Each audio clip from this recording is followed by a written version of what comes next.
Friends, आज की जो क्लास है वो कंटिन्यूस चार्ज डिस्ट्रीब्यूशन पर बेस्ड है। तो आज की क्लास में आपको जो चार्ज डिस्ट्रीब्यूशन है उसके बारे में पढ़ाया जाएगा। तो सबसे पहले देखिए, जो चार्ज डिस्ट्रीब्यूशन होता है उसे हम कंटिन्यूस मानते हैं। कंटिन्यूस का क्या मतलब होता है? ये एक तो होता है डिस्क्रीट नेचर। डिस्क्रीट नेचर में क्या होता है कि जैसे ये एक प्लस यहाँ पर है और दूसरा प्लस यहाँ पर है, ये दोनों दूर दूर रखे हुए हैं तो इसको हम कहेंगे डिस्क्रीट नेचर। लेकिन अगर हम बहुत सारे प्लस लें और उन प्लस को एक के साथ में एक के साथ एक के साथ एक के साथ पास पास रखते जाएं, तो पास पास अगर हम रखेंगे तो ये हो जाएगा कंटिन्यूस, ठीक है। और ये हो गया डिस्क्रीट। अब जो चार्ज होता है उस चार्ज का जो डिस्ट्रीब्यूशन है उसको हम कंटिन्यूस मानते हैं।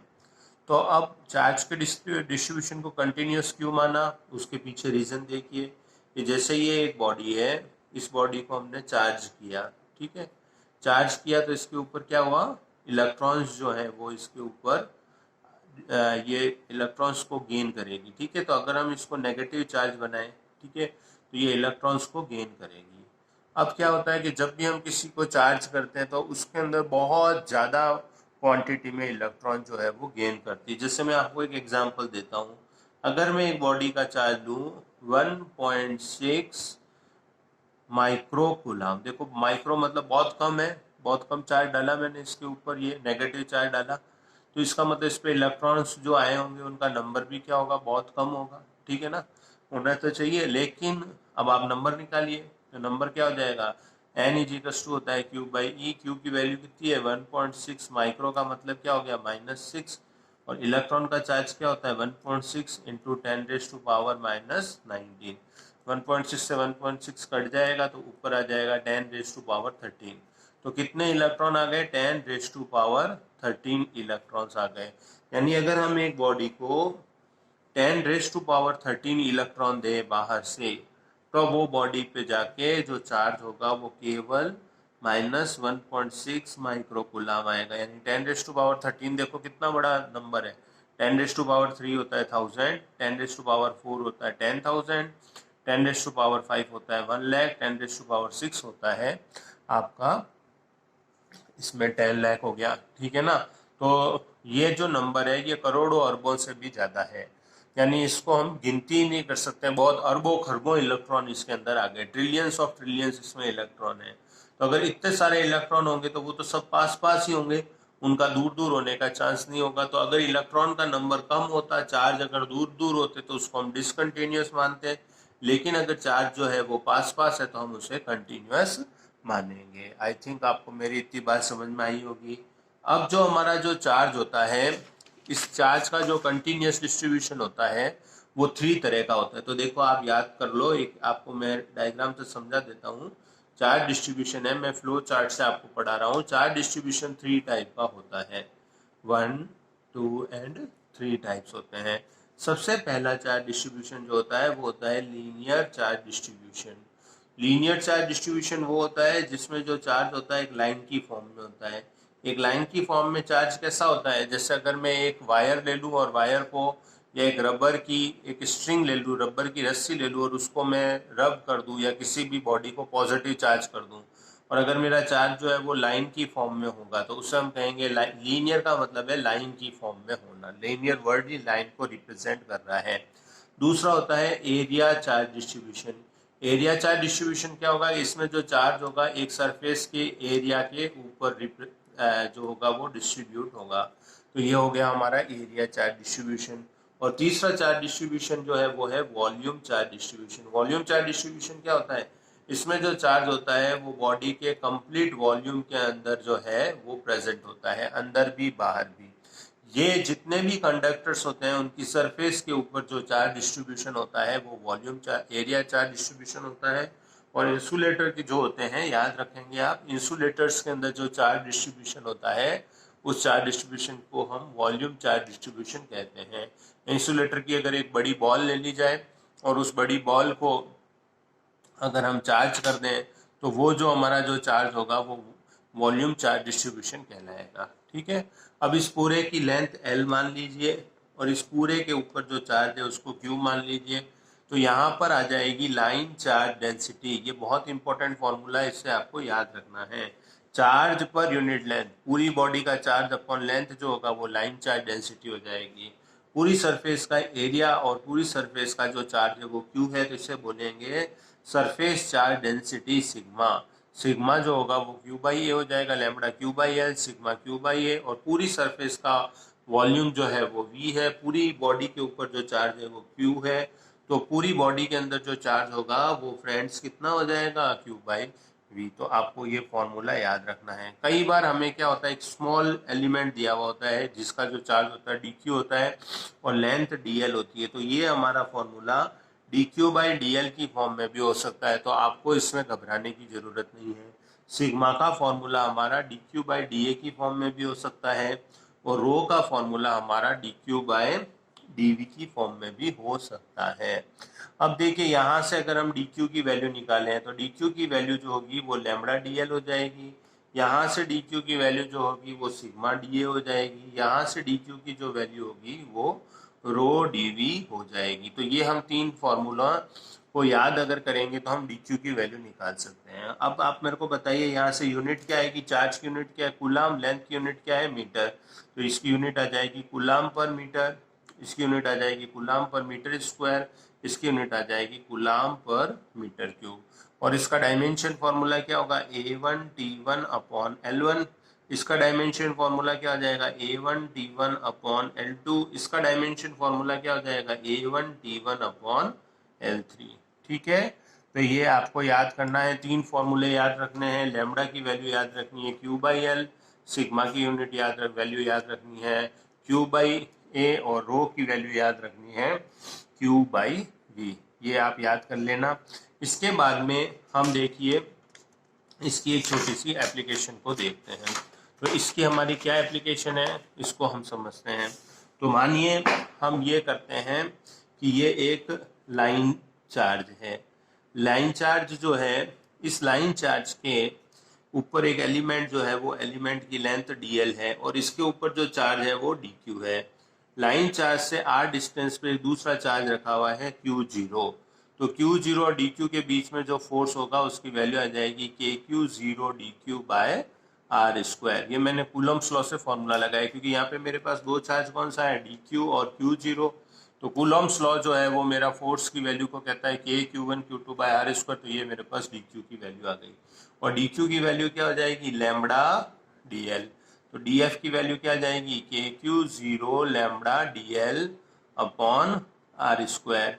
अगर मैं इसको इंटीग्रेट कर दूं तो इसका इंटीग्रेशन बन जाएगा kq0 lambda dl upon R square. ये मेरा इंटीग्रेशन बन जाएगा। और इलेक्ट्रिक फील्ड की वैल्यू क्या बन जाएगी, F अपॉन Q0। अगर मुझे इस वायर के कारण यहाँ पे इलेक्ट्रिक फील्ड निकालना है तो ये मेरा इलेक्ट्रिक फील्ड जो होगा वो बन जाएगा K lambda DL upon R square. I think आपको ये मेरी बात समझ में आई होगी। ये मेरे पास में इलेक्ट्रिक फील्ड की वैल्यू आ गई। ठीक है, अब मैं आपको बताता हूँ कि अगर मैं यहाँ पर ये एक एरिया लूँ, इस एरिया पर जो टोटल चार्ज है वो तो चार्ज है Q और इस एरिया पर मैं एक एलिमेंट लेता हूँ। ये देखो, ये मैंने जो स्क्वायर बनाया ये एलिमेंट है, इसका एरिया dA है और यहाँ पे चार्ज dQ है। इससे r डिस्टेंस पर एक पॉइंट चार्ज रखा हुआ है Q0। यहाँ पे जो फोर्स होगा उसकी वैल्यू कैसे निकालूं, तो यहाँ पे टोटल फोर्स निकालने से लिए पहले मैं dQ और Q0 के बीच में फोर्स कैलकुलेट करूंगा। तो dQ और Q0 के बीच में फोर्स जो है वो कूलम्स लॉ से पता चलेगा और कूलम्स लॉ से इसकी वैल्यू हो जाएगी kQ0 dQ upon R square. आपको ये मेरी बात समझ में आ गई। अब मैं क्या करूंगा कि ये वैल्यू निकालने के बाद में मैं इसको वैल्यू को जो है यहाँ पे सब्स्टिट्यूट करूंगा। तो मैं यहाँ पे क्या करूंगा, इसकी वैल्यू को सब्स्टिट्यूट करूंगा, किसकी वैल्यू को, dQ की। तो इसके अंदर जो सरफेस चार्ज डेंसिटी है वो है सिग्मा।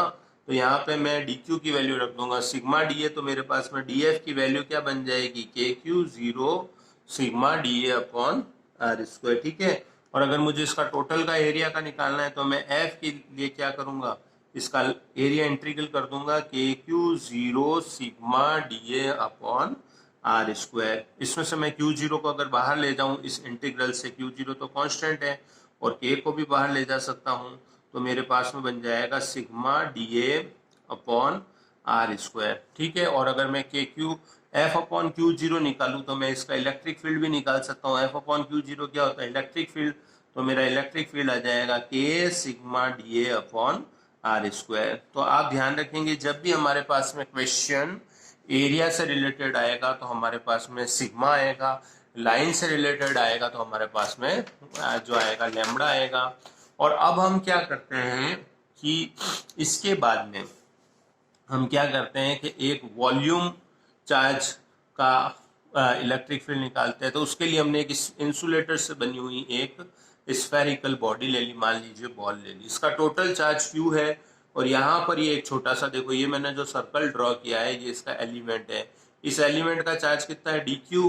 डी क्यू से आर डिस्टेंस पर एक चार्ज जो है वो है क्यू जीरो। तो इन दोनों के बीच में फोर्स कितना हुआ? डी एफ की वैल्यू क्या आ गई? K Q zero D Q upon R square. और डी क्यू की जो वैल्यू होगी वो वैल्यू यहाँ पे हमें लेनी है रो डी वी, ठीक है ना। तो रो डी वी वैल्यू रखोगे आप तो डी एफ की वैल्यू क्या आ जाएगी? K Q zero rho D V upon R square. ये तो सिर्फ एलिमेंट पे जो चार्ज है डी क्यू वो उसका फोर्स आ रहा है। अगर हमें टोटल फोर्स की वैल्यू कैलकुलेट करनी हो तो हम इसका इंटीग्रल करेंगे, यहाँ पे वॉल्यूम इंटीग्रल कर लेंगे K Q zero rho D V upon R square. और एफ अपॉन क्यू जीरो अगर करेंगे तो हमारे पास में इलेक्ट्रिक फील्ड आ जाएगा। इलेक्ट्रिक फील्ड की वैल्यू आ जाएगी के rho D V upon R square, ठीक है। तो पहले आप इतना वीडियो देख के इसको पॉज कर लो और इसको सारे फॉर्मूलों को आप जो है वो प्रिपेयर कर लो। अब मैं आपको इस पे दो बहुत शानदार आईआईटी के अंदर आए जैसे जो क्वेश्चन है वो करवाने वाला हूँ। उससे पहले ये कंडीशन है कि आपको ये तीनों फॉर्मूले याद करने हैं, लैम्बडा, सिग्मा और रो के। और जो जो कंसेप्ट मैंने बताए हैं उन्हें आपको तैयार करना है, ठीक है ना। और फिर इसके बाद में मैं अब आपको नया नेक्स्ट जो है वो न्यूमेरिकल जो है वो आईआईटी के अंदर आने वाला जो न्यूमेरिकल है वो मैं आपको करवाता हूँ, ठीक है। तो देखिए अब हमारा जो न्यूमेरिकल है उसके अंदर हमको क्या दे रखा है कि एक आपको वायर है वो गिवन है। ये वायर एक्स एक्सिस पे रखा हुआ है और ये जो वायर है हमारा चार्ज्ड वायर है, ठीक है। इस वायर का जो लाइन चार्ज डेंसिटी है लैम्बडा उसकी वैल्यू दे रखी है ए एक्स स्क्वायर। ये आप याद कर लेंगे। इसमें जो ए है वो ए हमारा कांस्टेंट है, ए जो है हमारा कांस्टेंट है। और इस वायर की जो टोटल लेंथ है वो कैपिटल लेंथ है। यहाँ से स्टार्ट हो रहा है, एक्स एक्सिस पे रखा हुआ वायर, तो इस जगह पर जो लेंथ है वो जीरो है और इस जगह पे वायर की लेंथ खत्म होगी। तो यहाँ पर जो टोटल लेंथ है वो कैपिटल एल लेंथ है, ठीक है। ये बात आपको मेरी समझ में आ गई होगी। अब हमसे पूछा जाता है कि बताओ इस वायर पे, ये जो वायर है ना, इस वायर पे टोटल चार्ज की वैल्यू कितनी होगी, उस क्यू चार्ज की वैल्यू निकालो। तो देखो क्यू चार्ज की वैल्यू निकालने के लिए सबसे पहले हम देखते हैं लैम्बडा की वैल्यू क्या होती है बेटा।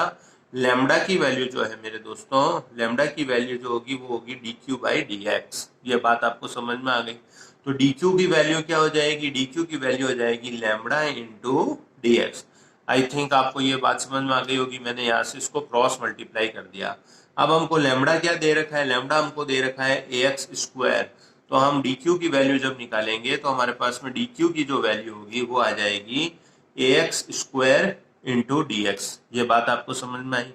अब हम इसका, ये हमारा डी क्यू जो चार्ज है वो एलिमेंट का चार्ज है। अब हम इसको इंटीग्रेट कर देंगे। इंटीग्रेट कहाँ से कहाँ तक करेंगे? इनिशियल लिमिट हो गई, लोअर लिमिट हो गई जीरो और फाइनल अपर लिमिट जो हुई वो हो गई एल। तो हम इसको इंटीग्रेट करेंगे जीरो से L A X square into D x, ठीक है ना। तो अब आपका इसमें कांस्टेंट कौन है? ए, तो ये तो बाहर आ गया। एक्स स्क्वायर का इंटीग्रल क्या होगा? एक्स स्क्वायर का इंटीग्रल करने के लिए हम पावर 2+1 अपॉन बेस में भी 2+1 कर देंगे और लिमिट ले लेंगे 0 टू एल। तो हमारे पास में क्यू की वैल्यू क्या आ जाएगी? 2+1 कितना हो गया? 3। तो ये हो जाएगा एक्स क्यूब बाय 3 और लिमिट क्या आ जाएगी? 0 से एल। और क्यू की वैल्यू होगी वो हमारी आ जाएगी A L square A L cube by 3। ये मैंने अपर लिमिट रख दी। लोअर लिमिट तो 0 है तो लोअर लिमिट मैं रख नहीं रहा हूँ, तो लोअर लिमिट की जो वैल्यू होगी वो 0 ही रहेगी। एक्स की जगह 0 रखूंगा तो 0 आएगा। तो ये मेरा इसका जो है वो आंसर आ गया। तो आई थिंक आपको ये क्वेश्चन समझ में आया होगा। ये एक बहुत अच्छा क्वेश्चन है जिसमें हमको लैम्बडा देके चार्ज की वैल्यू जो है इन्होंने कैलकुलेट करवाई है, ठीक है। तो ये बात आपको समझ में आई। इसके बाद में हम इससे थोड़ा और एडवांस लेवल की एक प्रॉब्लम जो है उसको सॉल्व कर रहे हैं। इस एडवांस प्रॉब्लम के अंदर हमको एक स्फीयर गिवन है। स्फीयर जो है उस स्फीयर की रेडियस, ध्यान से समझो मेरे फ्रेंड्स, मेरे दोस्तों, इस स्फीयर की जो रेडियस है वो कैपिटल आर इसकी रेडियस दे रखी है। और ये जो स्फीयर है हमको ये बोला गया है कि इस स्फीयर के जो वॉल्यूम है उस वॉल्यूम के अंदर जो चार्ज है, पूरे वॉल्यूम के अंदर जो चार्ज है वो डिस्ट्रीब्यूट है, यानी इसके अंदर, इसके बाहर, सरफेस पर, सब जगह हमारे को वॉल्यूम चार्ज दिया हुआ है। और वॉल्यूम चार्ज की डेंसिटी जो है ना, वेरी गुड क्वेश्चन है, उसकी वैल्यू देखो लैम्बडा सिग्मा रो बताया था, तो रो की वैल्यू जो है वो ए आर स्क्वायर है। पिछले क्वेश्चन की तरह इसमें भी ए की वैल्यू जो है वो कांस्टेंट है, और जो आर होगा, आर की जो लिमिट होगी वो स्टार्ट कहां से होगी, जीरो, और खत्म कहां पे होगी, कैपिटल आर पर। अब हमको पूछ रहा है कि इस स्फीयर पे टोटल चार्ज की वैल्यू कैलकुलेट करो।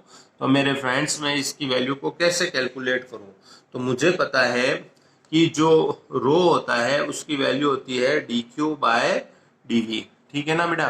तो डी क्यू की जो वैल्यू होगी वो वैल्यू हो जाएगी रो इंटू डीवी। आई थिंक आपको ये मेरी बात समझ में आई होगी। अब पिछली बार तो मैंने यहाँ पर सीधा क्या आया था, lambda into D x, direct integral हो गया था। लेकिन देखो इस बार आप फंस गए, आपके पास में रो की वैल्यू रखोगे A R square into DV, तो इंटीग्रल हमें वॉल्यूम की फॉर्म में करना है। मैं वॉल्यूम की फॉर्म में इंटीग्रल को कैसे करूं? तो मैं क्या करता हूं कि यहाँ पर देखो, मैं एक स्मॉल आर लेंथ पर डी आर थिकनेस की एक स्ट्रिप बनाता हूँ। ये जो मैं शेडेड रीजन कर रहा हूँ ना, इस शेडेड रीजन की जो थिकनेस है वो कितनी है, डी आर है।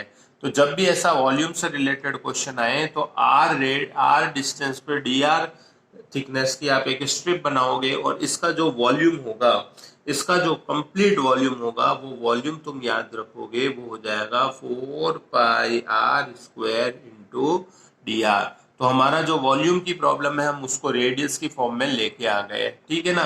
तो अब हम क्या करेंगे कि इस डी क्यू को सॉल्व करेंगे। तो डी क्यू की वैल्यू कितनी हो जाएगी, A R square into 4 pi R square into D are.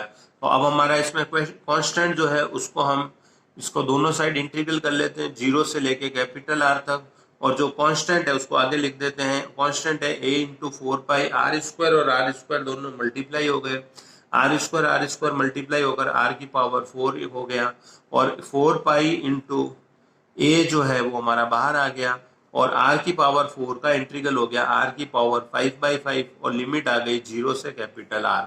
और अब हम इसके अंदर यहाँ पर लिमिट रखेंगे 4 पाई, तो लिमिट रखेंगे, जीरो वाली लिमिट तो मैं रखूंगा नहीं, केवल अपर लिमिट रखूंगा। तो यहाँ पे मैं ले लूंगा आर की पावर 5/5, तो मैं स्मॉल आर की जगह कैपिटल आर रख दूंगा।